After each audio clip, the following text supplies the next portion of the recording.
I'm going to say the most important thing to learn first is how to prospect. And in a new recruits, when you're prospect, teach a new recruit, their prospecting is not cold calling in malls. I mean, people do that, but that's not the most effective way to do a business.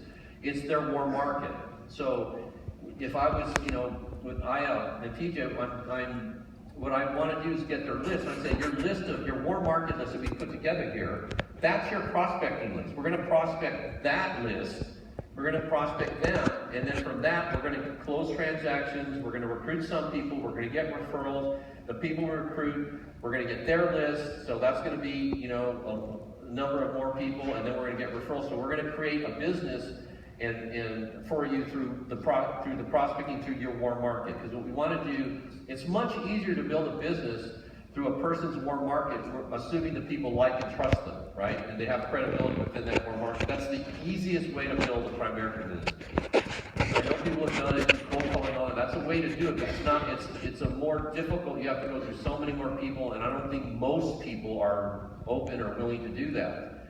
So it's always better to prospect. Like even if I didn't have anybody to see, if I would recruit people to get to their list. And then I would field train to their list and recruit more people, and that's how I would do. That's how I would do it today if I was starting over again. It's always about finding people who are credible, have good, all the things I talked about, good people skills, etc., credibility in their market, and use their list to go see more people. Because one thing that happens is not everybody have you noticed not everybody gets licensed and not everybody gets going, right? I mean, it's been pretty clear.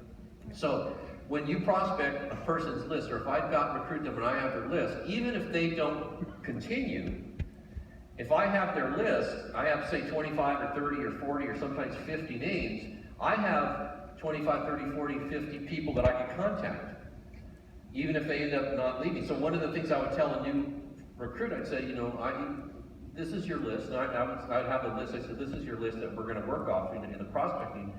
The one thing I let you, how big was your list? Do you remember how big the list you put together when you started? I mean, at first, Omar asked us for, we were going to go on 3 training appointments. So the 3 hottest appointments were my best friend, my parents, and another good friend that was a neighbor.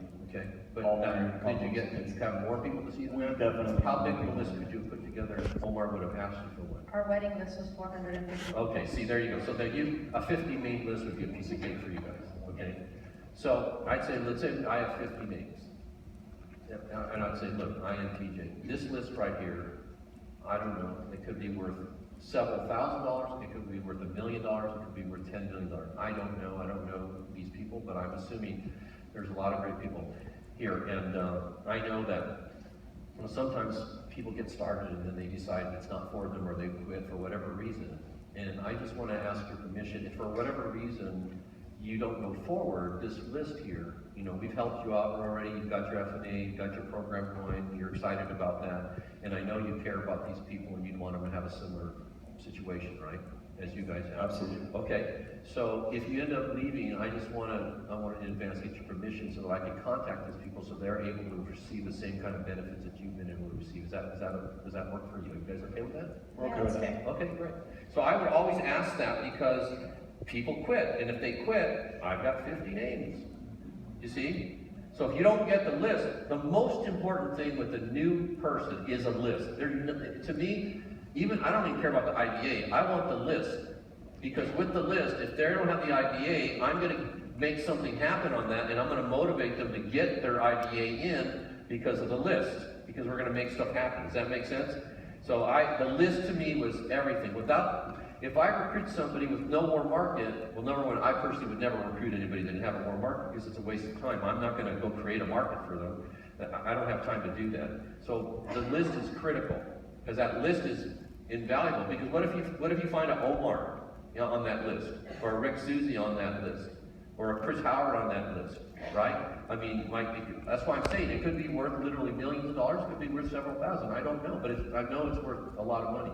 And so, because a new person, when they come into the business, they don't know anything. The only value a new recruit has is their list, their warm market.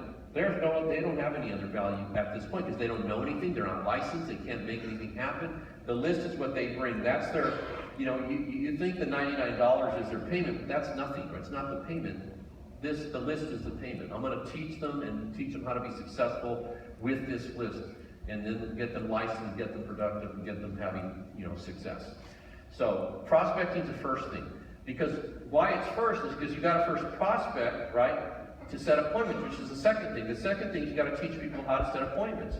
Because teaching people how to set appointments, without appointments, you can't present, right? So it's prospect first, to set appointments, to do presentations. Once you do the presentations, and in the presentation, you're going to have to overcome objections and concerns. Like, I want to think about it, I want to make decisions on the first appointment, all those kinds of things. And then from there, you're going to go to product knowledge, because you have to know how to explain how our insurance product work, how our investments work, how our prepaid, legal, whatever the product you're marketing. You have to have product knowledge so that you can effectively, sell the features and benefits and get people involved in the different various products that we have, right? So you've got to know how they work. If you don't know how they work, you can't sell them, right? Not effectively anyways. And then 6, you have to know how to recruit at the kitchen table. Virtually, almost everybody I personally recruited at a kitchen table. It's very rare that I didn't recruit people. Even at op meetings, I don't know if you guys even have you don't even do op meetings, okay? So, but most people do op meetings around the country. I did for years. But even at op meetings, I never recruited personally people at op meetings, because I did it one-on-one. I always wanted to be face-to-face with somebody when I was recruiting them, so that they could really understand what we're doing and why it makes sense. And then the last part, the 7th thing, is getting the recruit off to a fast start and field training them, getting them out and trained. So again, it's prospecting, setting appointments, presenting, overcoming objections, product knowledge, recruiting the kitchen table, and then getting them in the field. And then it starts over again, right? So you recruit them, then you get them in the field, and it just goes around and around. It's really that simple. And once you master those 7 things, you get really great at them. And it may take you a little while to do that, but this is something that you need to really work on, because once you have these 7 things down, and assuming you prospect, you're working, you're going to have success. You're going to have a significant amount of success. And then if you teach your people these things, they are as well. And that's really how I built my business. I mean, this was always my focus. And that's why I said I'm not a big motivation guy, because I can talk about my house and car until the sun comes, until the cows come home, but it's not gonna grow my business. What's gonna grow my business is having, Aya and TJ's competent, knowing what they're doing, so they can go get results on their own, so that when they start getting results and start developing confidence, they start feeling like they can do this, and they can quit their job, go full-time, and go for RVP, which is what you guys did, right? So we were just talking, how many years ago was that? Yeah. I'm sorry, we have met in 2006. Okay. We threw out 10 years ago? convention. Yeah. Oh wow, that's amazing. That's really crazy. So we met. I took Omar to dinner in LA. We came to a meeting, right? And I spoke at that meeting, and I took him with my son. God, he was 26, 36 now. 37. Anyways, so we met back then. He was just telling me that, and now he's an RVP, and I don't know where you're at. Like, where's your cash flow? About to cross 200,000. 200,000. That's awesome, right? And you were an engineer before? Civil engineer before, worked with the local school board. Yeah. And what was your income then? As an engineer, I was making maybe 60, 65,000 a year gross. Yeah. Nice. So now you're making about 3+ times that, right? Right. On your way to 10 times. Absolutely. Right? Okay. So in prospecting, right? If we're calling, this is how I teach. First, I teach you how to call your friends. So like if you were going to call, let's say you guys are married, and I and she wants to recruit you, right? So this is what I would teach Aya to say. So I would have Aya, this is what I'm going to teach you, just for, to say to PJ when you call.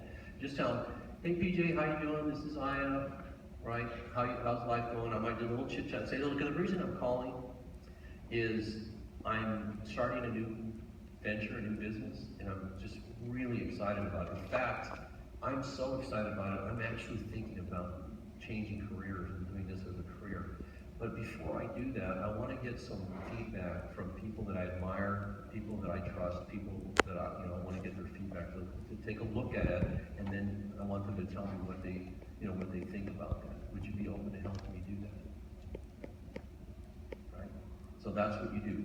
And then I would have her, we'd go over, I'd have her do it with me and do it until she got this. And it's that simple. Not, hey, listen, I want to show you how to make a bunch of money. No, just, I want to get your feedback. I don't want the potential person we're going to recruit here to feel like they're going to be sold something there. Although we're definitely going to attempt to do that, okay? There's no question about that. We're going to attempt, but I don't want them feeling that before, because they're going to have preconceived notions and make things up in their mind that we don't need to have around. Right now, it's just exploratory, okay? Because I know for me, always it was just get the appointment. That's all. Once I knew that if I could get in the house and I could sit down with them and I could, meet them and get to know them and I could show them, I knew that if they were live, right, if they're qualified, I have a pretty 80+% chance I'm going to get them involved, at least minimum as a client, possibly as a recruit too, and worst case, I'm going to get referrals, okay? So, but the thing is to get the appointment. That's what you need. I was fanatical about being on appointments. That's what I focused on, because my skill set was good enough that I knew if I could get on them, I was going to get great results. So that's all I focused on, is getting on appointments, getting my teammates on appointments. Because without an appointment, you can't do a presentation, and without a presentation, you can't close them on the business or close them as clients. So you have to get the appointments first. And the prospecting is how you do this. So that's what I would teach her, how to get the appointment. Now, also, there's another way to prospect when you're out and about, right? I mean, I was always prospecting everywhere I went. Let's say that we have kids are around the same age and they're playing soccer or baseball, or it doesn't matter what it is, and we're at the ball game and we're sitting next to each other in the stands and our kids are playing whatever the sport happens to be. And I'm sitting there and I would introduce myself. Hi, how you doing? My name's Hector LaMarque. Aya, right? And Hector, I'm PJ. hi, PJ. Nice to meet you. My son's Dak. He's the one over there. What number is he? Yeah, that's right. He's the one pitching. Oh, yeah. He was a pitcher, so he's pitching. So, and which one's your son? Yeah, mine's center field, right there. Oh, okay, great. And what's his name? AJ. AJ. Okay. And let me ask a question. Is that the only child you have? Do you have more than one? Yeah, we have one, a girl too. You have a girl too, but how old is she? She's 14. 14.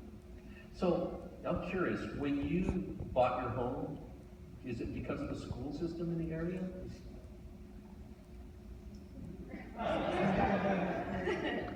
No, actually, we bought our home from my parents. They were selling the same year. Oh, wow. Has a lot of memories, so I wanted to raise my kids there. Fantastic. Well, that's nuts. That's special, actually.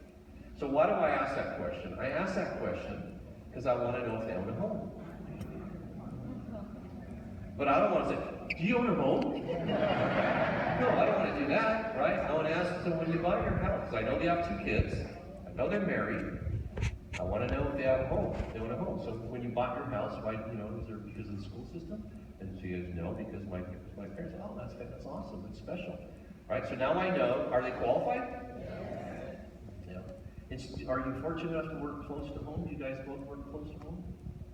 I actually work about an hour away from home. Oh, that's a tough drive, huh? How do you feel about that? Not good. How about you?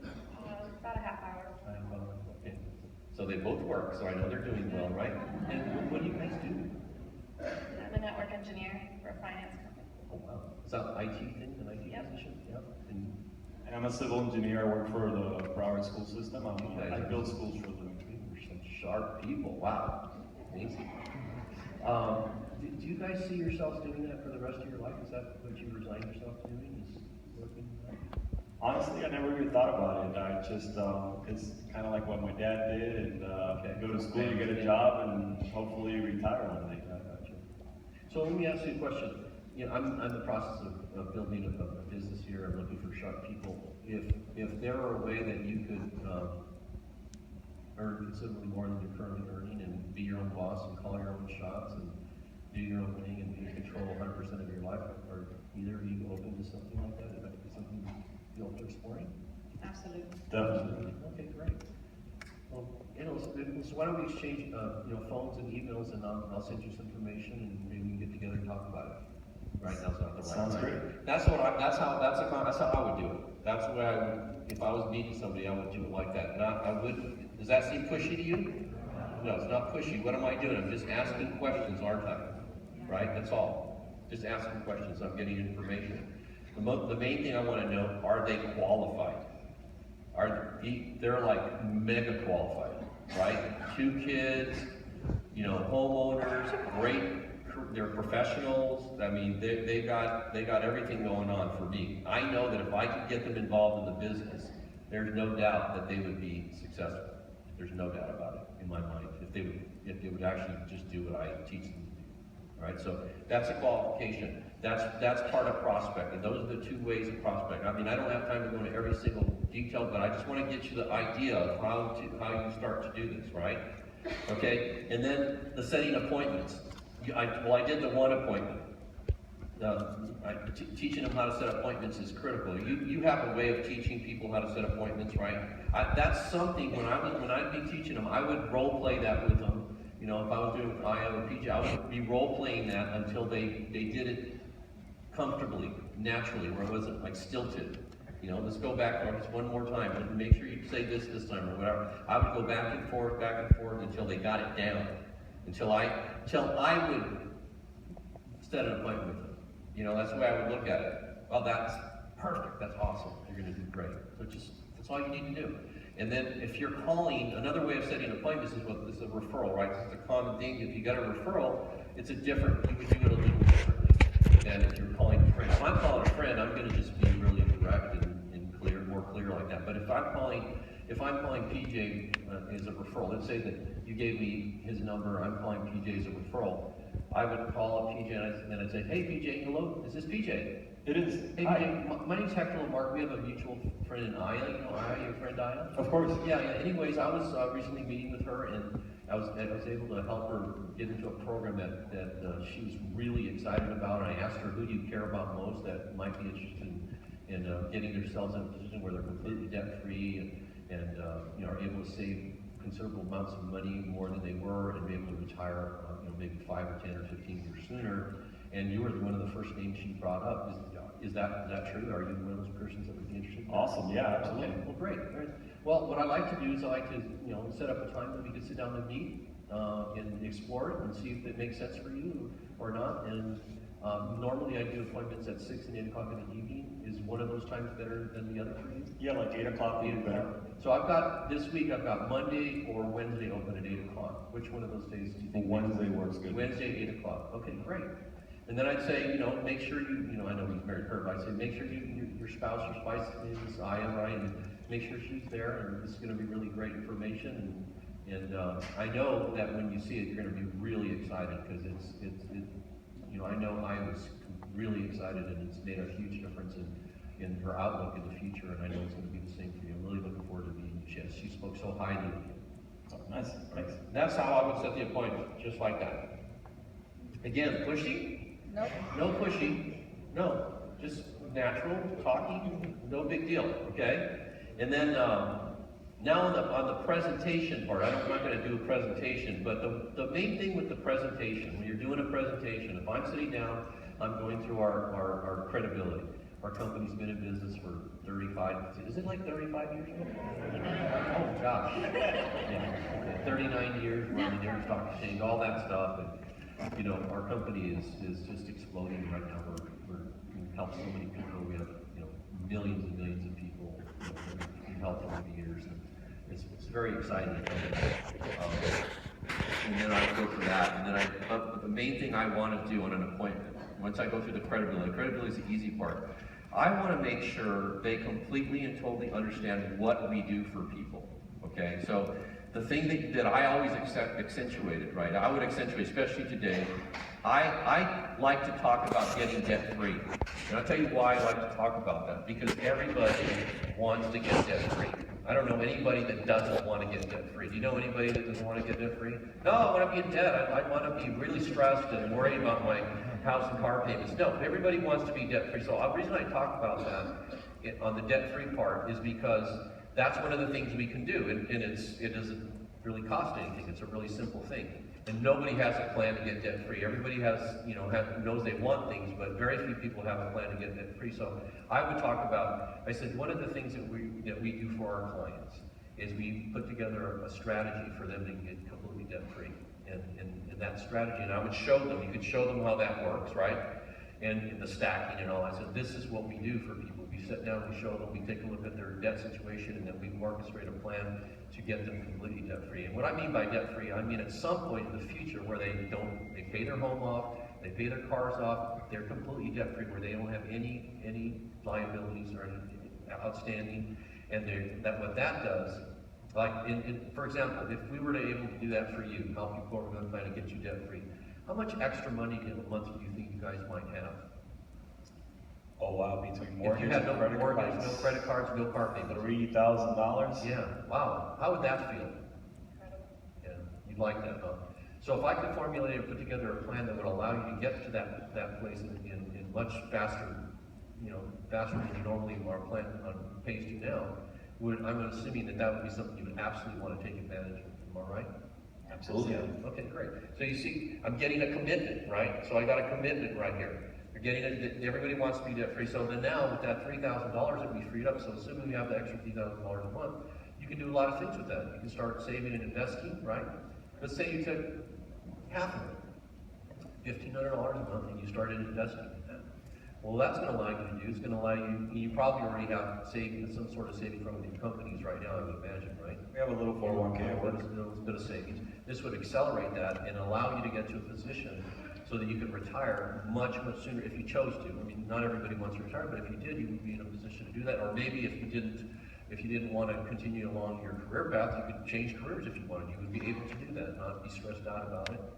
So that would be the other thing. The other thing is with the other extra money, you could travel, you could put your kids in private school if they're not in private school already, you could do a lot of different things. You could, eat out more. I mean, there's a lot of things you could do, right? Maybe you could hire a housekeeper if you don't have one already. Would that be good? I mean, so I would be painting a picture of what I want them to start feeling what's going to happen before it happens. You with me? I want to put them in that position before that's what I want them. I want them to experience in their mind what's going to happen, because that's going to move them to want to take action, right? Because that's what we want. We want people to take action. Okay? It's kind of like when I bought art in the past, several times this happened to me, where I would buy a piece of art, or I would be thinking about buying a piece, and say, I really like this piece. And one of the things really good salespeople in the art business do, they said, you know what, why don't we do this? Why don't we go hang it in your place, and if you like it, you like the way it feels, you can buy it. And if not, we'll come back and pick it up. But you know what? Once you got it in your house and it looks great, you own it, right?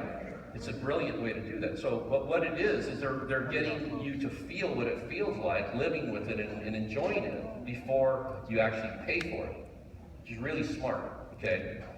And that's what I want to do when I'm presenting to somebody. I want them to be in that place, experience all the features and benefits of the F&A and what it does before they have it.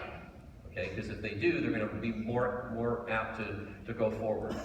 And you notice I got a commitment. If I was to put together a plan like that allowed you to get all your debt paid off, can you think of any reason why you wouldn't want to take advantage of that and implement that plan? I asked that question specifically because I want a commitment. Yes, of course I would do that. As soon as they say yes, what I want is as many yeses as I can possibly get during the presentation. Because yes, yes, yes leads to yes. Okay? All right, so And then of course, we talk about the insurance part. I would use the example, I don't know what kind of insurance you guys have. Do you know what you have? Do you currently have life insurance? Group at work. Group at work? Yeah, same Just here. group, right? You realize if you have group insurance, it's typically you can't take it with you if you leave, right? Did you know that? I didn't know too much about life You just know that you got it, you needed it, you bought it, right? There's some, I mean, that's not bad, but if you leave the job, then many times you can't take that with you, and then you're older, different situations, and then who knows if you're going to qualify for insurance after that. So it can be okay, but in a lot of cases it could be kind of dangerous to have a group plan because I don't know if you don't stay where you're at, and most people don't stay at their jobs for their whole entire lives, so you might want to think about that. So let me just show you how our product works and typically what we do, and then I would go through.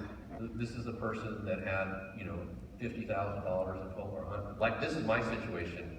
I had $50,000 of whole life New York Life when I got started in the business.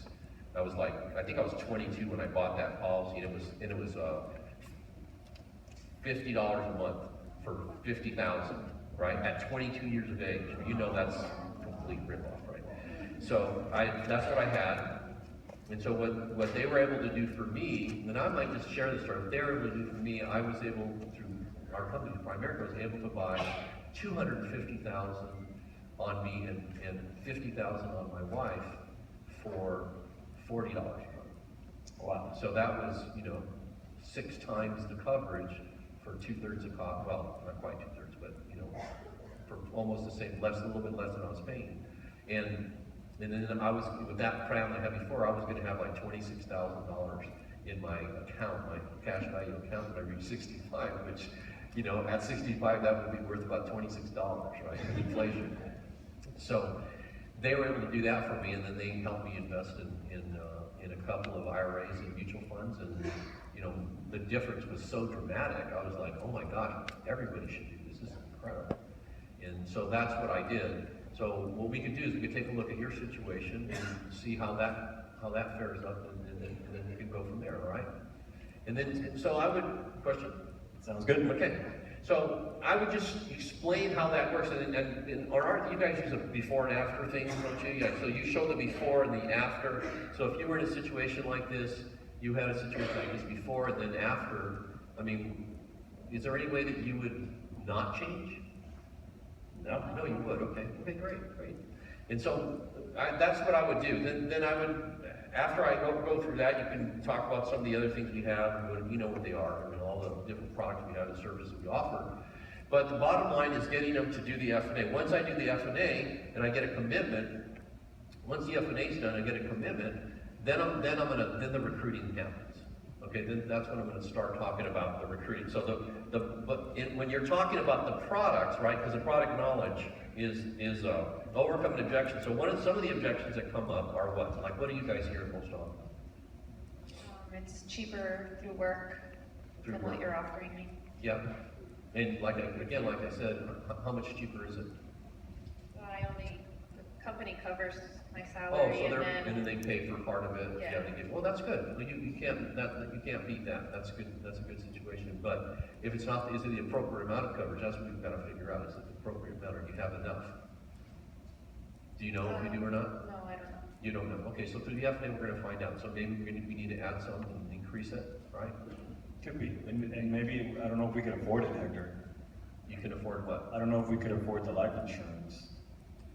Well, of course, we're going to definitely you're going to be able to afford it because we're going to reduce your overhead. We're going to help you reduce your debt. You're going to be no problem. That's going to happen. And even if you're not able to do it immediately, get started with reducing your debt, and we'll get you to the place where you can afford it. There's no question why in your situation, I know that's going to be possible. Okay. What we got to do is we do the F&A. Once the F&A is completed, we'll come back. We'll show you how it works. We'll get everything implemented, and then we'll talk about the business. So what I would normally do, okay, I probably wouldn't try to recruit them right that night. I mean, I would talk about that. It depends on, every situation's a little different, okay? Because my experience, it's much easier to recruit somebody that becomes a client first than it is to recruit somebody just to recruit them. Because if they've made the leap, if they've trusted you enough to part with their money and they believe enough in what you're doing to own what you're presenting, then the leap to becoming an agent is much shorter. You know what I mean? It's not a big leap. So if I'm just talking to them about the business and they don't know really what we do, or they don't really understand it, they join just because they want to make money, to me, it's not the best way. To me, it's always better to make them, I always try to make people clients first, then I recruited them. And the reason is just for that reason. They're going to be it's much easier to do that if they believe enough in it that they own it. So let's assume that we do business with them, then I come back and we do this, and I said, okay, they love the program, you love what we've done for them, they're excited about that, and then I say, look, I know you guys have pretty decent jobs and all that right now, but if there's a way that you could increase your income, like $2,000, $3,000, $4,000, $5,000 a month, and that would allow you to pay off your debt much more quickly, it would allow you to start saving more money so you could retire sooner, it would allow you to have a spare tire, if you will, like you have a spare tire in your car? Yeah, why do you have a spare tire in your car? In case you get a flat. In case you get a flat. So, same thing. You never know what's going to happen in a company, or if the company's going to change, get sold, they're going to lay people off. I mean, that's happening all over the place right now, all over the country, so you don't know that. So, it's always great to have a spare tire, right? So, the job, having started your own business on a part-time basis, would kind of be like having a spare tire in case something happened. Worst case situation, you'd make extra money, you could get out of debt sooner, you could start putting yourself in a much more solid financial situation, and if it ended up being something great for you, it could possibly be a career, and let me show you what the potential is. And then I would go through the business, how that works. This is how you get promoted, this is the compensation, this is what you earn if you're a district leader, a regional leader, or an RVP. If you develop RVPs, this is the potential income. So, there's no question, a couple like you guys, you don't realize this because you don't really know how our business works, but a couple like you, married, children, professionals, great job, live in a great area. I know you guys, you said you had 400 people at your wedding. I mean, you know tons of people. There is absolutely no way that you guys wouldn't be successful if you decided to get involved with your pedigree. None. It would be, you guys are, I mean, you heard a slam dunk, right? You're a slam dunk as slam dunk gets, in my opinion. I know that if you would let me teach you, that you would be unbelievably successful. You would have a lot of success. And I know that you could replace your income, and I think you could double or triple or quadruple your income if you chose to. I totally know I could help you do that. Would you be open to doing that? I will be open to it, absolutely. Okay. And then, so if that's the case, then for me, I'm right into I'm going to fill out the IBA, I'm going to get that going, and I'm going to work on their list. So this is what we're going to do first. And I would get the list before I got the IBA, by the way. I would always get the list first. IBA, I'm not worried about the IBA. It's 99 bucks, it's a piece of cake, there's nothing to it, right? For them, you can put it on a credit card, right? It's not a big deal, so I'm not going to be worried about that. I want to get your list. And how I would get the list, how I got the list, I'd say, okay, why don't you get your, everybody has all their stuff on their phone now, right? I mean, everything's on their phone. I said, well, why don't you get your phone now? Before I used to say, get your address book out, but that doesn't work anymore. Nobody has an address book anymore. So I get your phone now. And I want you to just think of people that you really care about, that you would want them to know this information and have a plan to get out of debt, get debt-free, and get financially independent, people that you care about. So why don't we do this? I'm just going to start with some names, people that you're closest to and that you care about the most. My mom and dad. Your mom and dad. Okay, mom and dad. Who else? My sisters. Your sisters. Okay, what are their names? Annette, Raquel, Annette and Carlos. Cal. Yeah. My Well, best friend Enrique, my brother, my sister. Anybody else? People you work with? Yeah, I have a lot of cousins. You have a lot of I think cousins. that- Yeah. Yeah. So then I would just, step by step, I would just get I don't want all the information, I just want the names right now. I don't need a phone number, I don't need an address, I just want their names. Because I'm gonna get them, it's easier to just get the names and then go back and get the phone numbers and the addresses, okay? So I would just get all the names, and then I'd say, okay, let's sit down, let's get their phone numbers and stuff, put the list together. And then that list, and then from the list, that's what I'm gonna say, look, this list is amazing. I knew you guys were gonna be awesome, but after this list, oh my God, I'm so excited, I can't even tell you how great you're gonna be. And I would say it just like that. You see what I did there? Oh my God, I'm so excited, I can't believe how great you're gonna be, right? Because what I want them feeling I want them feeling and believing they can do it. Everything about what I'm doing is to get people to believe they can do it. The only way you recruit people is they have some level of belief that they can do it. Nobody's going to join your business unless they have a semblance of belief that they can do it. So everything I'm going to do is point towards why they would be great. Point all the attributes they have. You know, their market. You know, they're professionals. They're, you know, a great-looking couple. They're everything, right? I'm going to point all that stuff out. I'm going to make sure I don't just think it. I'm going to say it, and I'm going to get that list. And then this list, I'm going to say, look, this list, man, I'm telling you, this list is worth a lot of money to you guys over time. I mean, really a lot of money. I mean, I don't know, it could be $20,000, $50,000, $1 million, $2 million, $5 million. I don't know. It could be a lot, all right? And so it just depends on, you know, who they are, but I know for sure it's going to be super, super valuable. And, you know, I'm going to help you build something really great. I think once we get started, you're going to be really excited about what you see happening. Okay? Awesome. All right, so I get all the list, and then we're done with the list, okay? We got them recruited. Now it's just about saying the appointments that we talked about. The overcoming objections, like the most common objections that come up is, I want to think about it. I don't have time. Like I'll show the time one. This is why that overcoming objections audio that I have has all this stuff on it.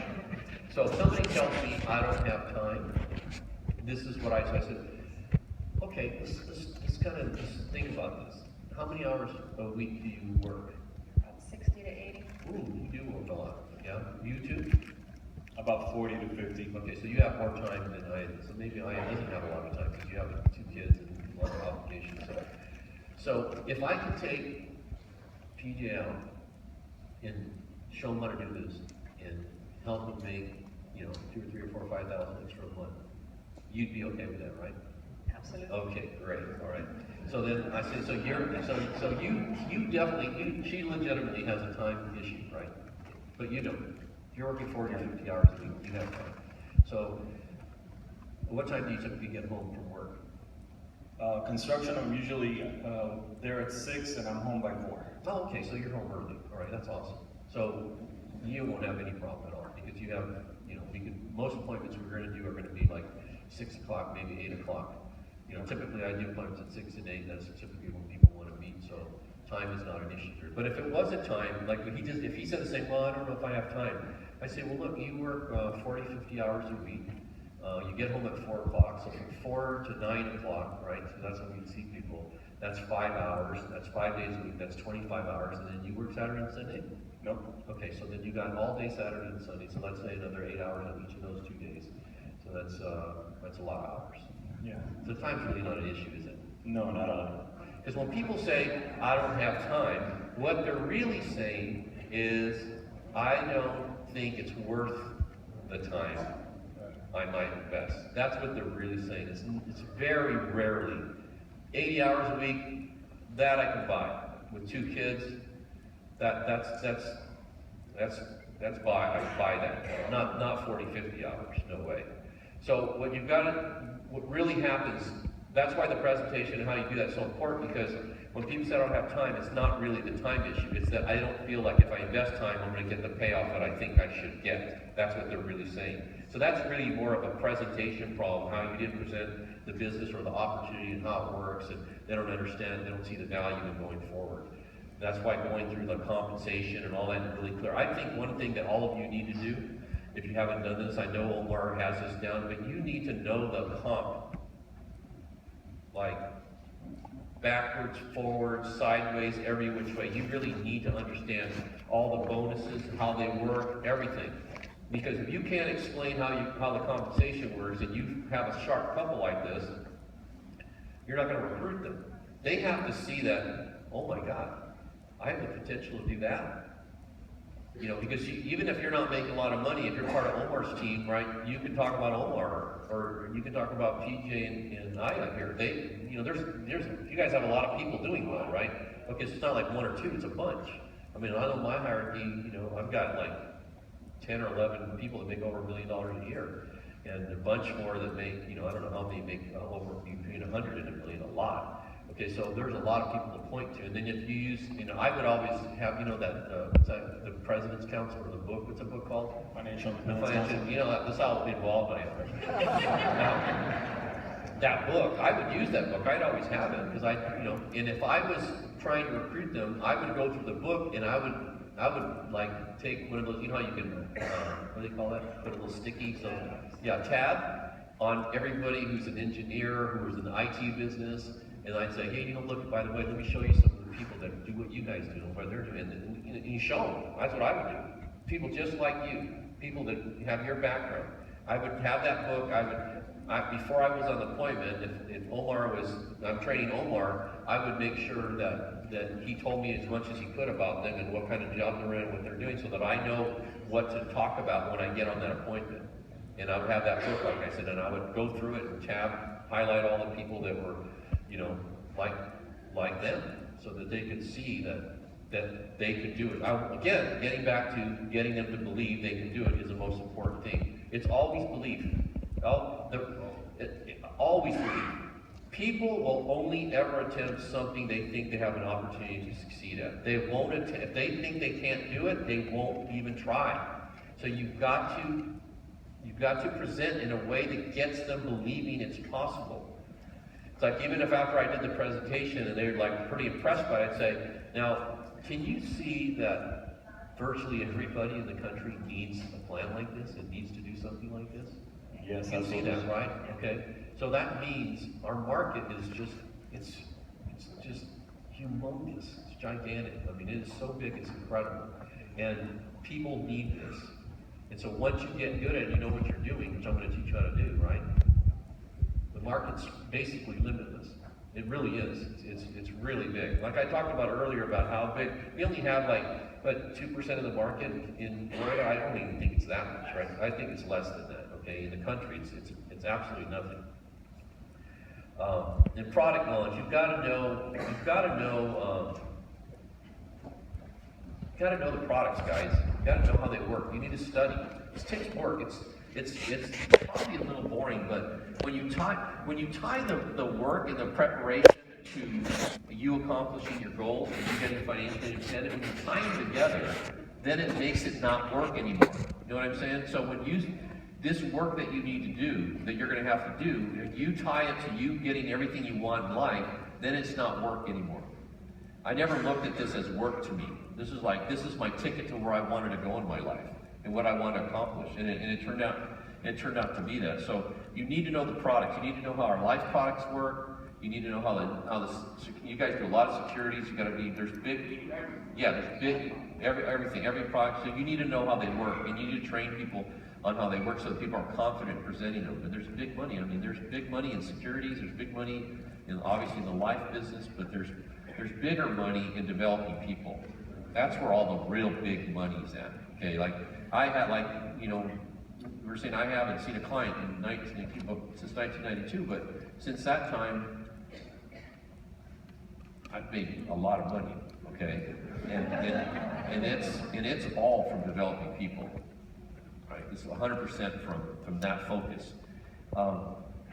Some of the other objections. What are some of the other objections that come up that you guys are? Well, Hector, I'm an engineer. I mean, I don't know anything about finance or insurance or anything like that. I mean, I do need the extra money. I'm thinking of, Aya's pregnant here, so I want her to stay home, and I started doing some home inspections. Okay, yeah. And so I can do stuff in my field, but but you're not sure if you could do this. No. Okay, so when you went to college and you started working on being an engineer, will that take like a week?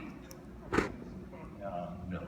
I was on the 4-year program. So it took you 5 years to learn enough that you could actually get a job and do that job, That's well, right. right? Yes. Yeah, okay. So this is if you can learn that, by the way, I know what you had to learn as an engineer is way more complicated than this, I guarantee you, okay? So if you can learn that, you can learn anything. It's just a matter of applying yourself, just like you did when you were learning to be an engineer or an IT specialist. I mean, nobody's born being an IT specialist or an engineer. You learn how to do that, and you can learn this too.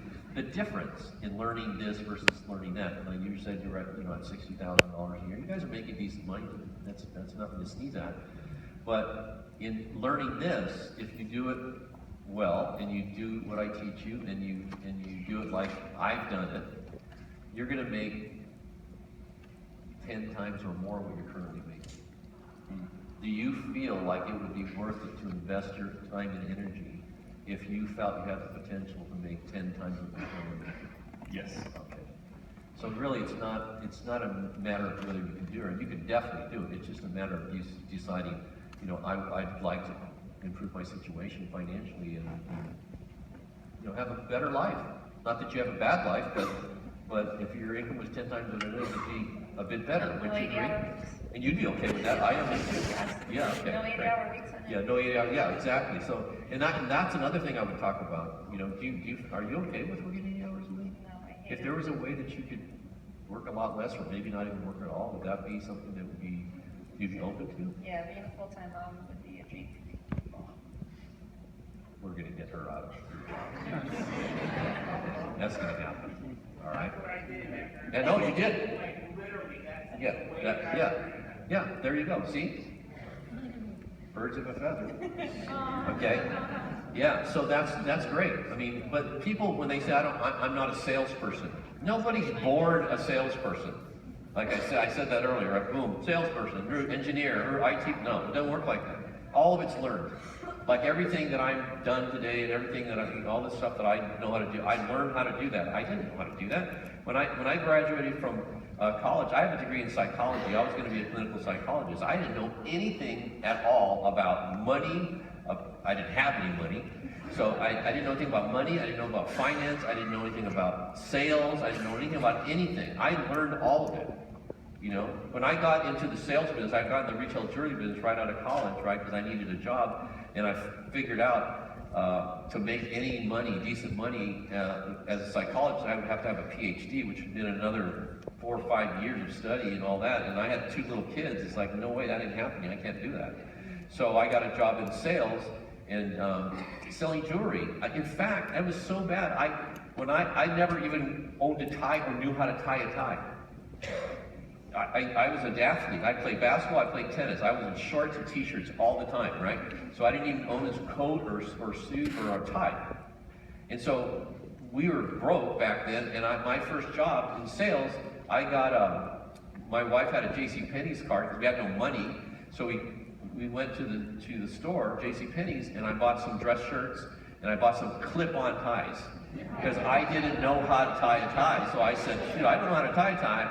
So I bought like 2 or 3 clip-on ties and some dress shirts and some slacks, right? And a pair of nice, decent shoes that I could wear because I didn't have any of that. And so, I didn't know how to sell. I had no idea how to sell anything. I never sold anything in my life. And plus, I'm an introvert on top of that, right?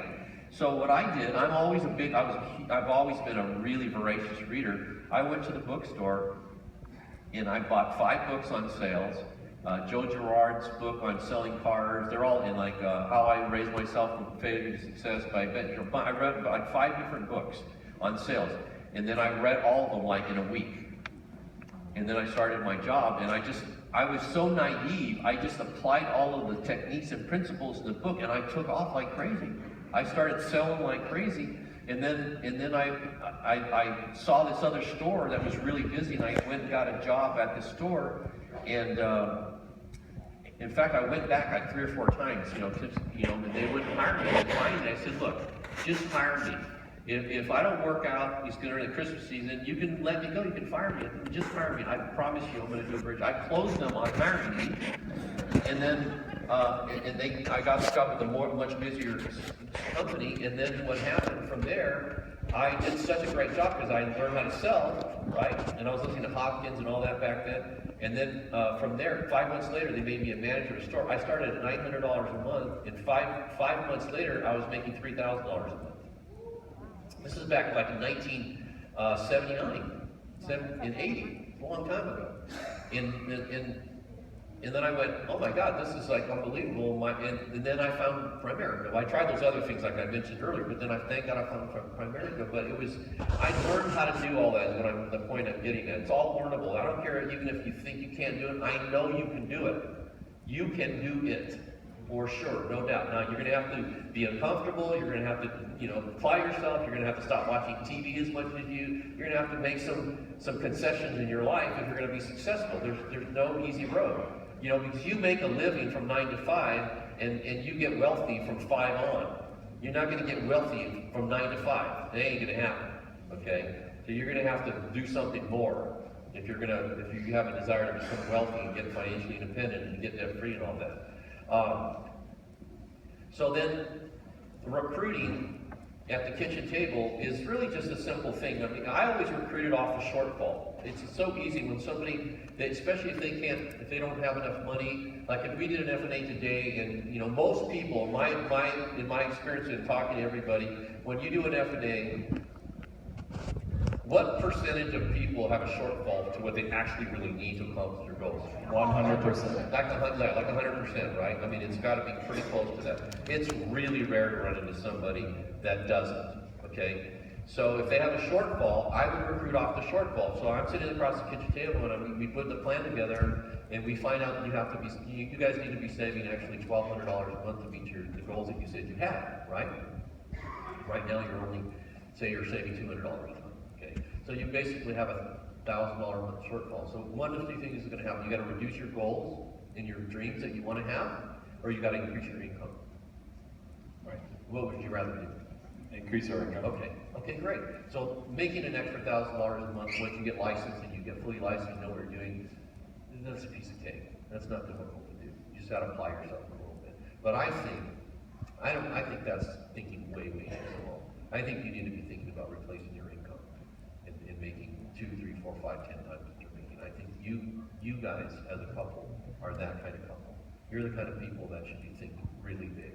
And even if you don't feel that right now or you're not seeing that right now, you just trust me that I know the kind of people that do well here, and you are it. I mean, you guys would be like the poster of Primerica with your credentials. I mean that. I'm not just saying that, you really are. And I'm really excited about working with you and helping you accomplish that. Get you where you need to work with you, okay? That's gonna happen. All right? Okay? Let's go, Hector. Let's rock and roll, man. You have me at hello. So that's right. We're going to close. I'm just kind of what I'm really trying to do is show you the way I talk to people. That's the way I talk to people when I was sitting down with them. And I was just, and I wouldn't say that if it wasn't true. I mean, if it wasn't true, I would never say that. But if it's true, then I'm going to say it. I'm going to point out everything that's right with them and every reason why they would do great. You've got to look for that, okay? And that's how you're going to get more people to get involved and get people to do more also, okay? Is if they feel like they can do it. Because if somebody said, I'm not sure, I said, look, if you knew for sure that you could at least double your income, is there anything that would stop you from getting started? No. So really it's just a belief issue for you. That's all it is. Right? So what we really need to do is we need to go on some appointments. You need to see how it actually works. You need to see kind of reactions we get from people and all that. And once we do maybe go on 5 or 6 or 7 or maybe 10 appointments, you're going to see it clear as day, and you're going to be so excited you won't be able to sleep at night. Okay? If somebody does, that's what I would tell somebody. We just need to go see some people. And then the other thing I would do, this is one of the reasons I was able to get people to take me to see people. This is what I think you should do this with every recruit, no matter who they are. I would say, listen, one thing I want to really be clear about. I know we're going to go see people that you really care on, your family members and stuff, people you love, and that you don't want them to feel in any way, shape, or form that you're taking advantage of your relationship or trying to make money off them. I know that. I understand. I felt that way. Okay. I want you to be very clear that I will absolutely never do anything to embarrass you. I will never push anybody unless, I won't push them and make them uncomfortable. If we can't improve upon their current situation in some significant way, we're not even going to ask them to do business, okay? It's only if we can help them. I just want you to feel comfortable that you take me to see everybody because nothing, the only thing that's gonna happen is something good's gonna happen, or nothing's gonna happen at all, okay? So I don't want you to be hesitant or about taking me to see anybody that you care about. Because it doesn't work for me either, because if I did that, number one, you never get to see another person, so that doesn't make any sense for me. And number two, you know, I want people to get involved, and I want people to help you, and I want people to want to refer people to you, and if I operate like a professional, and I'm a gentleman, and I treat people respectfully, and I don't talk down to them or anything, I know that's gonna happen, and we're gonna have great results, okay? And I would always let people know that they're not going to be embarrassed in any way, shape, or form. A lot of times people won't take you to see people because they're not sure. They don't trust that you might embarrass them, or you might push these people too much, or that people are going to think that they're trying to sell them something they don't want or need. That's typically why people are hesitant about meeting with people, is because they don't want to be sold something, right? And what we're doing here, although we are selling products and services, we're really offering basically a lifeline, a way for them to get where they want to go, a path. You have to have a path. And I would tell people this all the time. I said, you know, if they were hesitant about not putting together a plan, like an F&A, something, you've ever had somebody that's like hesitant about doing it. I said, look, you work for a private company, right? Or you did anyways, right? You work for a private company. How would you feel if the company you're working for had no plan, no financial plan for their viability going forward, no growth plan that would allow you to get promoted and do improve your skills? Would you feel comfortable working for a company that had no financial plan, no game plan for their future? No, that'd be kind of scary. That would be scary, right? So why would you not want to have a plan for your life? When you put it that way, yeah, it makes sense. Yeah. See, I would ask that question, really just like that. Why would you not? If you would want your company to have a plan, why wouldn't you have a plan? We need to operate our lives like a business should operate, all right? A successful business. All successful businesses have a plan. I guarantee you Apple has a plan. I guarantee you Microsoft has a plan. I guarantee you Walmart has a plan. Those companies have plans. And they're going off in the future. They got plans, guaranteed. There's no question about that. And all successful people have a plan. And I want you guys to be really successful. And as a result of that, I think you really need to have a plan. We need to get this plan together and get you on the direction of getting debt-free and financially independent, okay? All right, let's get started. And I would close them on that, right? All right, we're just about done here. And then getting them off to a fast start. It's just getting the list and then teaching them how to set appointments and that sort of thing. Do you guys have any questions? Anybody have any questions? I'll take a few minutes and answer some questions that you guys might have. The biggest question I get from potential recruits of them not going forward with the people who are coming on board is, it's not for me.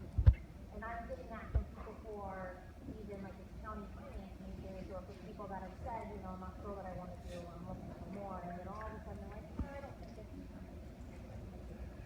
Okay, so if somebody tells me it's not for me, and especially because I always ask the question, this is a question I always ask, what, if you had the ideal income that you could make, what would that be? $1 million a year. $1 million a year. If they say $1 million or 200,000 or whatever, I would always ask that question, because then you ask, and what is your current income at your job right now? And then they're going to say $60,000 a year. Okay, so you say it's not for you. You want to make $1 million a year. You're currently making 60. I would assume there's absolutely no chance of you ever making $1 million there, right? That is a correct So assumption. if there's a potential for you to make the kind of money you really want to make, that you just said, and you're currently not making anything close to that, I'm confused. Why would you not explore that? Absolutely correct. Did you see what I said there? How I did that? I'm confused. Why would you not explore that? And I would do it just like that. Because what I want to do is I want to make them realize how silly what they're saying is. You with me? That's because that's what that is. It's silly. People say they're making 60 grand a year, whatever, 50, even $100,000 a year. There's no chance for them to make $500,000 or $1 million a year. And they have there's a potential opportunity for them to do that, and they're not even willing to explore that. That makes no sense to me. Does that make sense to you? No. So maybe it's not what you thought you would be doing, but you really don't have another option, right? So why don't we take a look at it and check it out and try it, give it a go. Nothing ventured, nothing gained, right? True. Again, it also comes down to why I talked about making sure you really understand the comp, so you can really explain it clearly to them so they can see the potential for somebody that builds a business. That's one thing that's really important if you're talking to somebody like that. But really, because they're not trained as salespeople, like you said, I'm not a salesperson, you know how to overcome that. Get the CD or the audio, that would really help you with that. But if they don't think it's for them, I would ask why. Why do you not think it's for you also? I mean, why? If there's a potential for you to considerably increase your income, there's a chance for you to get financially independent, debt-free, there's a chance for you to be your own boss and have an enormous amount of freedom. I'm really at a loss why you wouldn't at least take a close look at that and explore it. Hector, my cousin, I see the name Primerica. My cousin, I believe, tried this, and he's a pretty sharp guy, and it didn't really work out for him, so I'm a little hesitant to try it out. Yeah, I hear that. I've heard that before, but that's because of your cousin. Because and I don't know your cousin. I'm sure he's a sharp guy. But see all this book here. I have all these people that are making 100,000, 200, 500. Why didn't it work out for them? What do you think? No idea. Well, because they went after it, and they did it. They probably followed the track, and they did what they were supposed to do. Maybe your cousin did. I don't know your cousin. I don't want to disparage your cousin, but maybe he didn't do that. But because he didn't do it, doesn't mean that you can't do it, does it? That's right. Okay. Let's get going.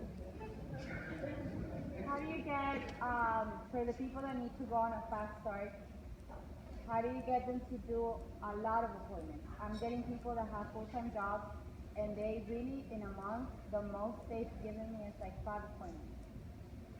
Well, the easiest way to get people to go on a lot of appointments is be a closer, so that when you go, the appointments you do go on, you get results. They see that and they get motivated to go on more appointments.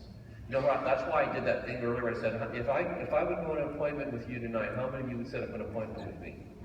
Well, there's a reason for that, and that's really what it boils down to. So people, they need to know if they're getting results, even if it's 5 appointments. If I could get you on 5 appointments and they're qualified, right? They're in the right market. No, we don't qualify in my paper. You know what? We don't qualify in it. You don't qualify? No. Why not? Well, we You try don't to see as many people as possible. Oh yeah, see that's where you're getting curved there a little bit. Okay. Qualification is critically important when you're selling anything. Like if you were selling Mercedes-Benzes, would you prospect the counter person behind in the 7-Eleven? Why? Because they're not qualified. Okay, it would be a waste of time, wouldn't it? Okay, so if you're going on a bunch of money just going on appointments and there's no qualification, you're going to spin your wheels, and the people are going to see a lot of energy expended with very, very poor results. You've got to qualify. Qualification is critical in anything. If you're going to, it's just like, in sales, it's really important because you only have so much time and so much energy. I was like mercenary about qualification because I knew that if I got on a qualified appointment, I'm going to close like 80 or 90% of the time. And I know if I go on an unqualified appointment, then the number goes way, way down. And that means I'm out working, spending my energy and my time with very little potential of getting a result, a decent result. That's a recipe for going broke. Now, how do you handle, for example, because we have the philosophy that if you don't really have an appointment, if you don't have any appointments, and let's say that people are not putting you already in front of qualified appointments, and they only have Unqualified appointments? Non-qualified appointments, or you really don't have a solid lead, Well, you need a prospect then. And you need a prospect for the right people too. So even when you're prospecting for people, you need to recruit qualified people too. You know, that's why this couple here, and I don't know what Omar did with you guys, how many sales you wrote, but I know if I was in your market with your situation, I'd have closed 20 or 25 sales in that market, I guarantee it. So, and then you would have been like super excited. You would have wanted to go on more. That's how it works. So you need to qualify your markets. I mean, I don't know who's teaching you that, but It's not me. that's not smart. Hector, can I piggyback on that? Yeah. So as you're out and about and you find out maybe that they're not qualified, like maybe they're not in a home in that scenario, Yeah. the one thing that they're missing, what do you do with that? That's fine. I mean, they don't have to be perfect. The ideal is these guys, right? The 5-pointer, married, children, homeowner, good job, live in the area 2 years or longer, right? Those are the 5, I think that was 5, right? Things, right? That's ideal. But sometimes they don't own a home. They're renting. That's okay. They have a job. They have kids. Yeah, they're responsible people. Then that's fine. Go see them. Now, what you don't want to go see is a young single person living at home, or somebody that's just financially not qualified, because we can't help everyone. Because not everybody's qualified. Like if somebody, they're just trying to make their rent and feed themselves and their kids or whatever, and they have no extra money, they can't do anything, right? I wish we could help them, but we can't, because they can't perform, they can't do it. That doesn't mean there's anything wrong with them. It just means I'm trying to build a business, and for me to go see people like that, right, where there's a very high probability nothing's going to happen, what's the point of doing it? I'd rather take that energy and that time and prospect and go find somebody that does, or go recruit somebody that does have a good market. That's what you'd be better off taking that energy and doing that than going on a bad unqualified appointment, right? And the other problem you're doing when you do that, by the way, is you're teaching your trainee that that's okay, and it's not okay for them. You're setting them up to fail if you do that. That's why that's not good, okay, to do that.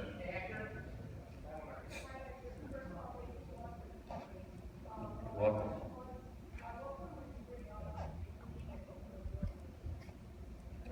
Well, I mean, I think that's different with every situation. You know, like if I'm sitting with a couple like this, I'm going to talk about that at probably that first appointment. I'm going to bring it up. I'm assuming if I feel like they really get what I'm talking about, they're really excited about it, they see it, they see the value and all that, right? Then I might just, what was your name? Evelyn? I'd say, I might just go, Evelyn, I don't normally do this, but I can see that you really get this and you're really excited about it. And would you mind if I shared our business opportunity with you?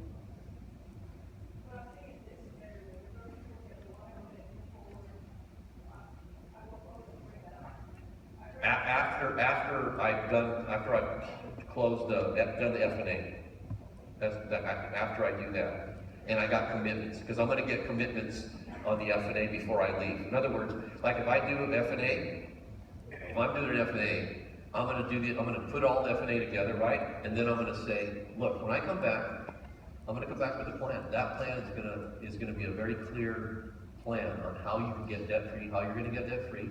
It's going to be a plan on how you're going to get, financially independent, how you're going to save and invest money to get you, financially independent at some point in the future. And it's going to have a plan on how to protect your family. And I'm going to point to all the things.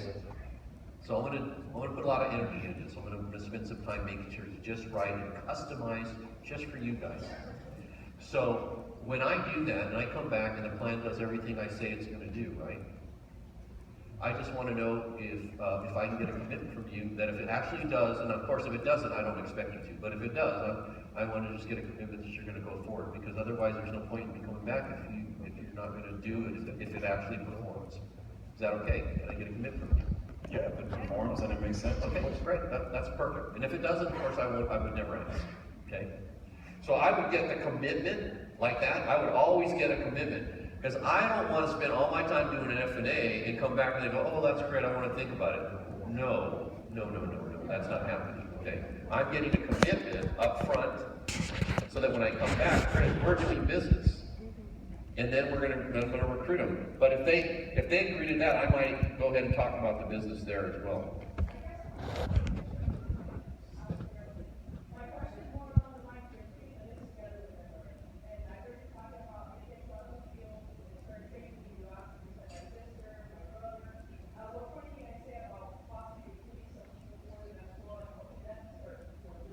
Oh, right then, when I'm doing the list, that's what I'm saying, that's what the list is for. This list is, and when I say this list is worth 10,000, 20, 100, you know, right? This is their list, we're gonna build you a business with this, off this list. I mean, is that what you're asking? Yeah, right then, I would talk to them about it right there, of course, if we got to that place.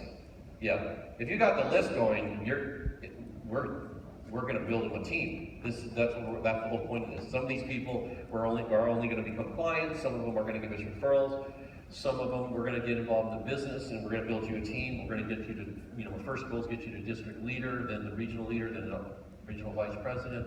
You know, that process could take as long or short as you decide. I mean, the more energy you invest, it could happen very quickly, or if you don't, then it's gonna have to take longer, of course. So I don't know what your time frame is or what you want to do, but I'm assuming you want to make a lot more money as quickly as you can, right? Yes. Okay, so the more people we see, the quicker we see them, and start building your team, then that's going to happen. Okay? How do you overcome the objection when people talk about like the Herbalife and the other multi-level marketing businesses that they want to compare us to, or like they think they know what we do? Yeah. You know, seeing that whole like, you know, the misconception. How do you get over that and that conversation? Okay, well, that's a good question because that comes up. The challenge with most network, I was just talking to a guy that has a network marketing magazine, online magazine. He has like 1 million subscribers. And I was telling him, I said, you know, the challenge with most network marketing, I would say this, I don't know if they're involved, and I said, the challenge with most network, because Amway, Herbalife, I did a bunch of stuff, okay, so I know firsthand, but I also know that the challenge with most network marketing businesses is people don't make any money, not real money. The one really fantastic thing about Primerica is I have guys making $150,000 a year, they have no teams, it's just them. You probably, I don't know, Walmart has it, but I do. I have several guys that hardly have any team at all, and they make 10, 15. You got them? Yeah. They don't have a business, but they're good at the business. They're professional salespeople, and for whatever reason, they're not building businesses, but they make money. They make 10, 15, 20,000, sometimes even 30,000 a month with no team. You cannot do that in any network marketing business but ours. There's none out there that allows you. If you notice that those businesses, they don't publish people's incomes. They don't do it. We do. You know people make money here. It's not I mean, you want to know what I make, just go on POL, you can see what my income is. I mean, how do you explain to them? just like that. Yeah, see, I mean, you're the client, I'm saying, look, you can make money. That's the big difference. See, our business, it's not selling phone stuff or pills or diet things, you know. If you're an Herbalife, for example, you sell a kit to a family or whatever, right? I don't know what they go for today. I mean, back then it wasn't very much, but I mean, it can't be more than $100. What do you make? Like $25, $50 or something like that?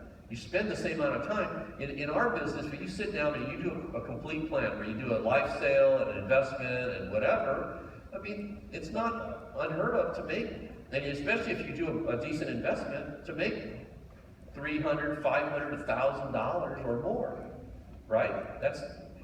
Those things, you can't do them. You have to recruit a gazillion people to make any money, right? That's the only way so it's all recruiting, and a lot of those companies, they pay people for recruiting people. We don't pay anybody you only get paid here if you sell something, a product to a client. There's no way to make money here unless you're selling something. And a lot of those other network marketing businesses are like that. So, and I don't think, I mean, I talked to John Addison about that. We have more people making over $100,000 a year than any other network marketing company in the world. We do, because you can make money here. You can make and you can make, there's some that you can make money, and I know that there's some people, but you've got to be this incredible recruiter that recruits, like I said, a gazillion people. You don't have to. I mean, how big's your team, your licensed team? 2,200. Okay, 2,200 people, and your business is like my business, and you got about 20% of the people that do 90, 80% of the business, right? So really, a couple, 200 or 300 people that are super active. 400 that do something. That do something. Okay. So 400 people, and he's making $100-some thousand a month doing that. That's not a lot of people. If you were in Herbalife and you had 400 people active, you would not be making probably $100,000 a year. You know? So the difference is there's big money here if you don't need to have a huge team to do that, right? I mean, in network marketing. Yeah. What would you do if there's some people that they really, no matter how you tell them about the list and the value of the list, they want to do the license first. You will still train them until they get the license and know which one is the What's your name? Joyce. Joyce. I'd say Joyce. Look, we're not getting off on the right foot here because if you're going to have any chance of being successful, one of the things that's going to happen is you're going to have to be coachable. Okay, because if you do it the way you think you want to do it versus the way that actually works, you're not going to be successful and no one's going to be happy. So we do it for a reason this way. And when you start building a team, if everybody you recruit doesn't want to do it until they get a license, you're never going to be able to train anybody, you're never going to be able to do production, and nobody's going to make any money. So I'm assuming you're getting involved because you'd like to make more income, am I right? Okay, so then this is the way we're going to do it.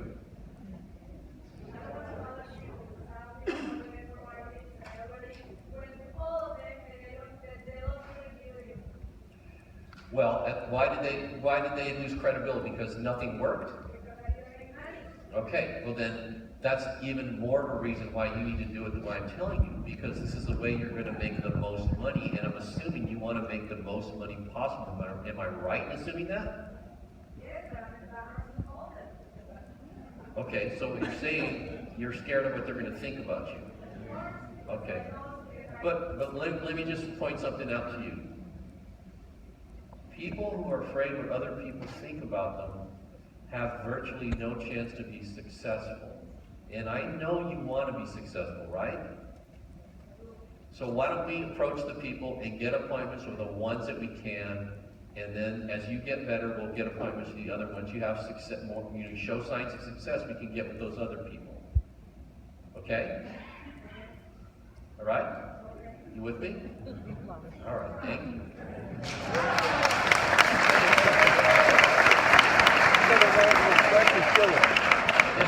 Let me just point out, see, is not me telling as much as asking questions.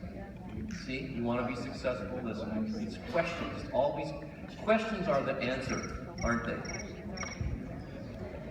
Hey, Hector, I think my question kind of segues off of Joyce's. The thing that stood out to me today was the concept or the idea of the systematic desensitization. I think that's what Steve talked about, yeah. So as pertaining to like filtering a new agent, when would you say is a good time to get them uncomfortable and have them lead the presentation or lead that training? Well, I wouldn't have them do any training first. I think you have to be licensed, right? So you need to get them licensed first, okay? Compliance. And I would never have a person do the presentation until I had them do it with me and I knew they knew what they were doing. Okay, so I would sit down with them and I would train them on how to do the presentation properly, and I would never let them go see a client on their own until I knew they could do that, how I want them to do that, how they needed to be successful. And then as soon as, if you can do a presentation for me after I've taught you and I go, that was really great, I would buy from you. That's when I would let them do it. Yeah. And that's when they're going to have the most success. Because if you don't do that and they start going and they're not really very good and they're, you know, and they kind of blow it, what's going to happen is they're going to not get results and they're going to lose confidence and then they're going to quit. Yeah, so you don't want to do that. That's why the training is so important, because the primary reason people quit Primerica is they don't make money. Yeah, and they don't make money because they don't know what the hell they're doing. That's why. Because if you know what you're doing, making money here is not very difficult. It's not hard at all. You know, right, Omar? It's not hard to make money, but it's again, the difference between us and other network marketing. You have to actually train people here. If you don't train people, because there's a lot of things to learn, right? There's a prospect, there's studying appointments, there's how to present, there's how the products work, it's overcoming the objections, it's how to recruit somebody, it's how to get people trained and get a list. There's a lot of training involved up front. But once they know it, then they know it, okay? But if you don't do the training, a lot of people build business and they try to do it on excitement. They just recruit, and hope the winners win and losers lose, and they don't do any training. And that's a way to do it. And some people have done fairly well with that, or done really well with that. But I don't think long range, if you're interested in being free, I want to ask you something. if you're interested in being free, you have to train people. One of the reasons that I have, folks,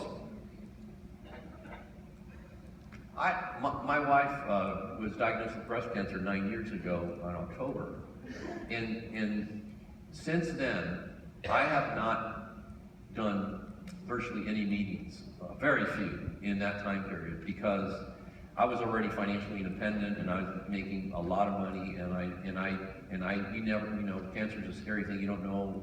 I didn't know what was going to happen, and I didn't want to waste one more second doing anything that didn't involve my family. And I'm sure most of you could appreciate that. And that's one of the reasons I don't do meetings and do all that, because I don't want to do that. I didn't want to do that. And but because of the way I've built my business, it's grown tremendously during that time period. And that's because of the training. And Omar's a trainer. You're lucky to be in his organization. You know, if you're in it, I think most of you are. But it's the training. The training is what will stay you free long term. It'll allow you to, you know, do what you do. I mean, I spent the month of January in Hawaii, and then I came back from Hawaii. Now I'm in Scottsdale, because it's really awesome there right now in Scottsdale. And then as soon as it gets hot, I'm going to Newport Beach. And then I'm going to Hawaii for another 6 weeks.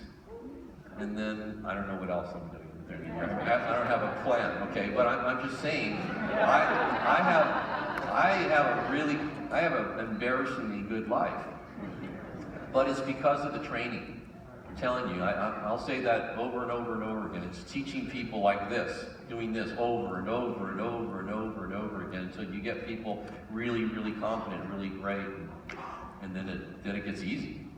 Hey Hector, and he isn't joking. He rang me up the other day, and I go, "Hey, what's up?" He says, "What's up? What are you doing?" I said, "Well, I'm working."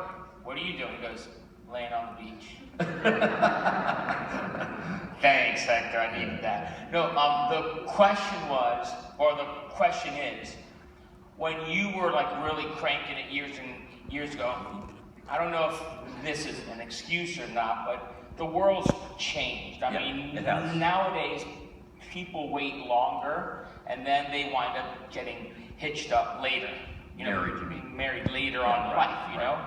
So a lot of our guys, they are recruited when they're not married, like me. I was one of them. Right. If you recruit a person like that, that's not the issue, as long as they're credible and they could bring you into the right market, correct? Absolutely, yeah. You have no issue with that? No, not at all. It's when you recruit the wrong person that leads you to a wrong market appointment, that leads you to a wrong market, and then you're working like crazy, and you're like, what the crap, this ain't working. That's exactly right. Like Mario Arizon wasn't married when he got involved in the business, you know, and so that's fine, there's nothing wrong with it. The one thing about, like, if you're young and you're single or whatever, you just have to get into the right market. If you're trying to recruit all your buddies, that ain't gonna work, okay? I mean, some of them might do, but pretty much for sure, most of them aren't gonna do it. So it's really you need to be in the right market, even if you're single. It's not a problem, It's just like for me, if I was recruiting you and you were single, the only way I would recruit you is if you had a great word market and you had credibility. If you didn't have that, forget it, no way. It's not that I wouldn't do it, maybe one of my guys might recruit him, but personally, no way, I would never do that, because it's like, I know that the payoff for the time invested is gonna be so low that it doesn't make sense. Not if you're trying to build something, you know? Right.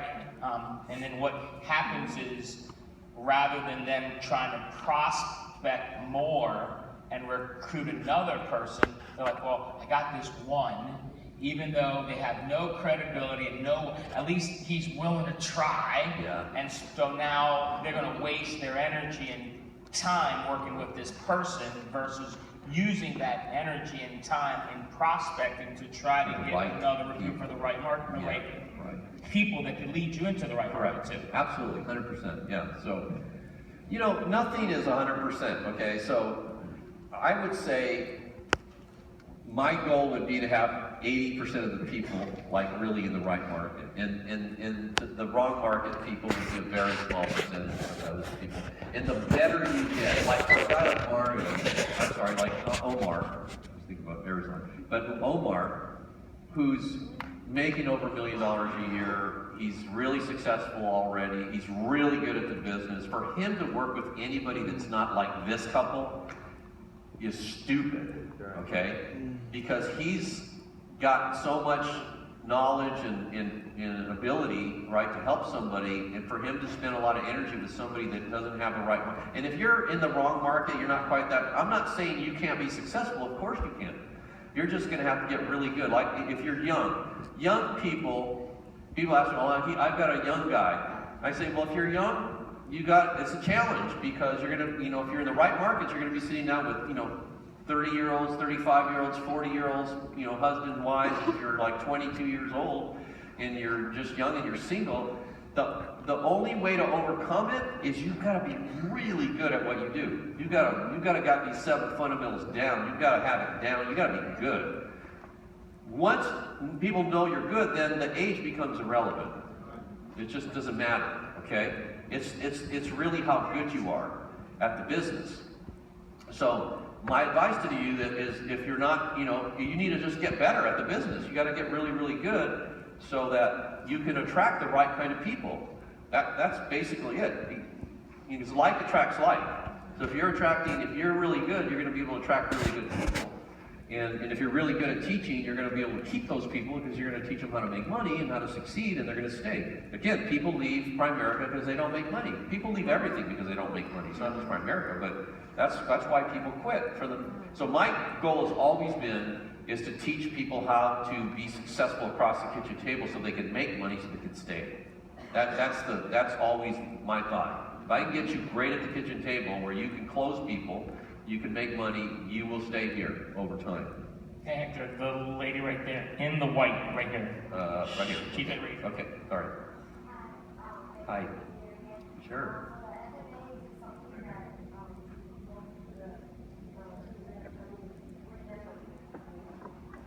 That's okay, it's all right. Go through with the client or what?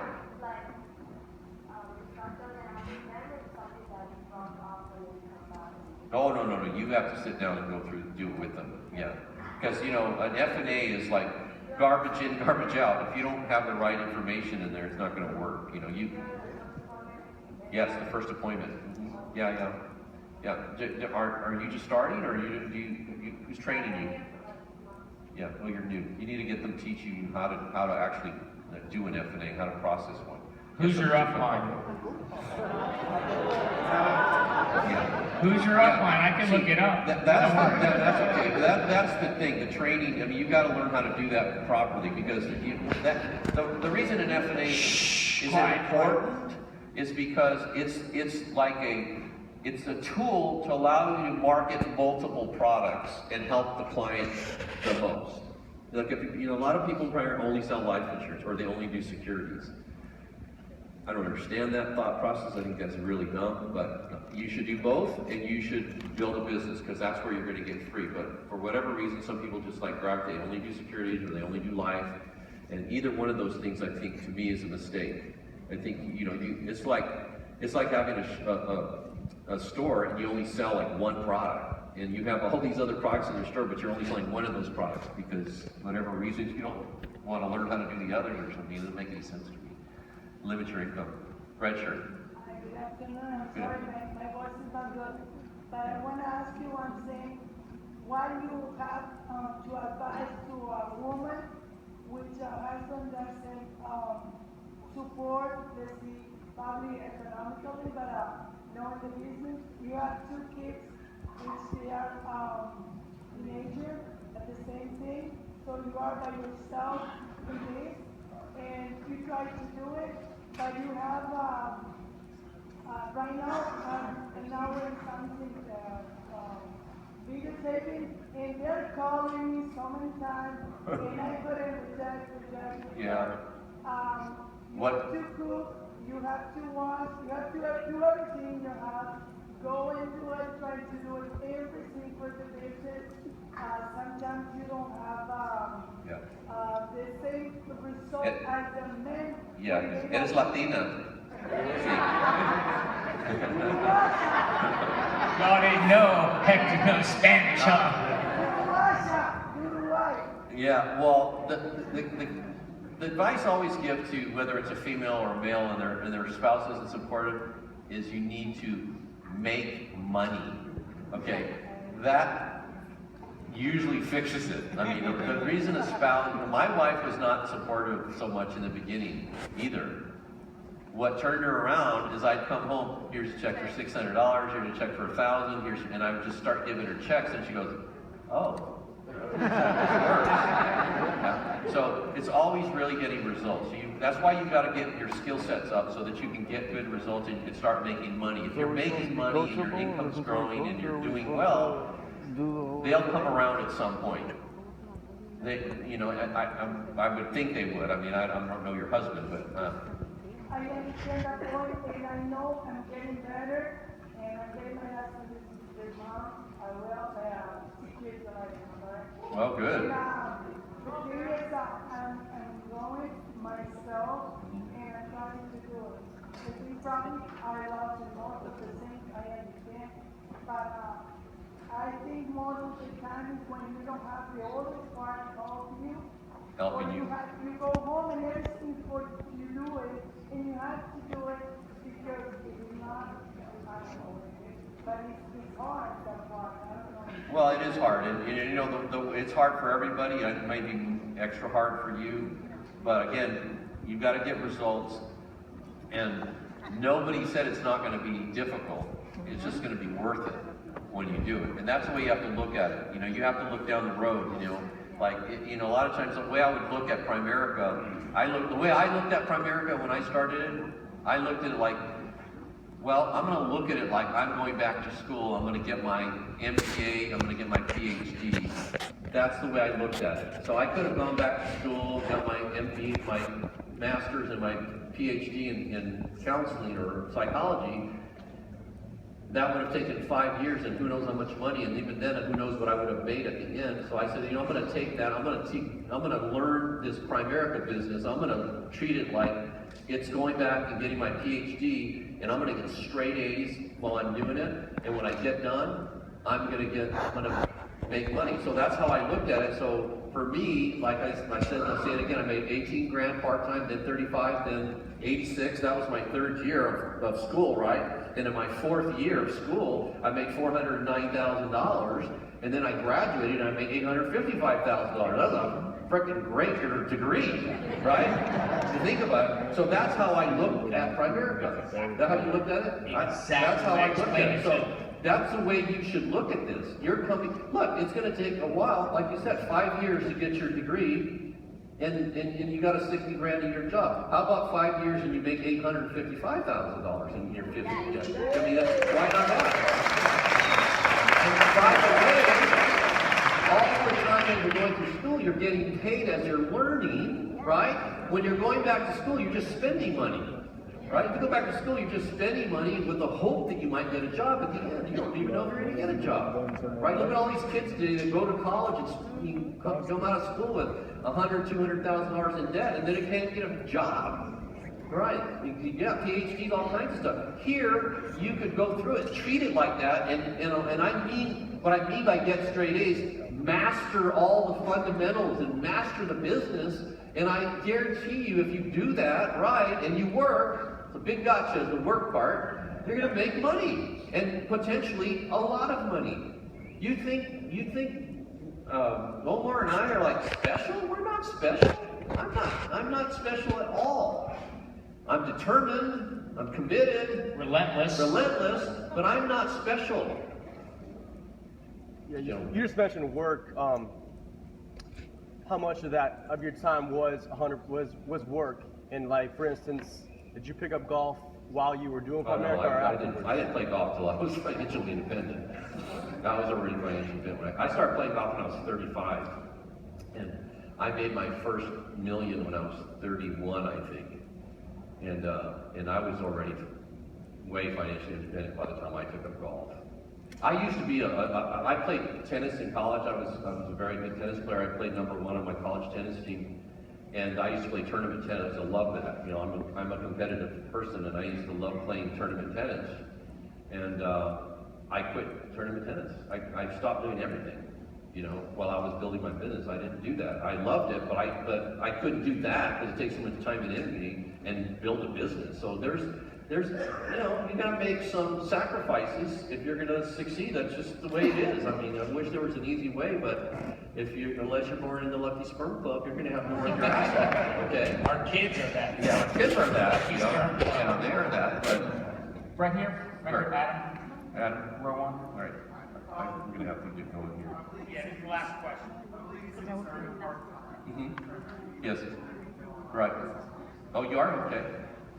Was there a point where you knew that you could take this, like, I don't know how much you're making part-time, and when you knew, I need to take this full-time, I can take this? Well, for me, I made 18 grand part-time that first year. And, you know, I had I had like $67,000 on a credit card debt. I paid that off, and I saved about $7,000 or $8,000 after taxes and stuff like that. And then I knew I could do it at that point, you know, because I went full-time. Like I mentioned, in October of '84, I wrote 24 personal sales, and I wrote 36 in November. So I go, I can do this. And that's when I went full-time. You'll go full-time. All of you, if you're not full-time, and everybody who has gone full-time, people go full-time the second they believe they can do it. That's when they do it, not a second sooner, okay? So you gotta get your skill set up and your confidence to the level where you just go, I can do this, I know I can do it. And then that's when you'll go full-time. If people ask me, when should I go full-time? When should I get my people? I never push people to go full-time. A lot of people do that. I don't believe in doing that. I believe that the people need to go. I don't want to be responsible for people. So people, they need to, that's why I spend so much time training and teaching people. And I'm a broken record, if you know. If you follow me, I'm always talking about this because that's the key. The key for all of you is mastering your business. Everything will come after that or from that, all right? So if you're not mastering it, it ain't gonna happen. And if you are, it's going to, over time, and it's not gonna happen overnight, you know? You gotta be patient. You gotta be patient. Hey, Hector, we want to let you know we love you, we appreciate you. Listen. Not rush up and try to get back. We need to get him home to his wife.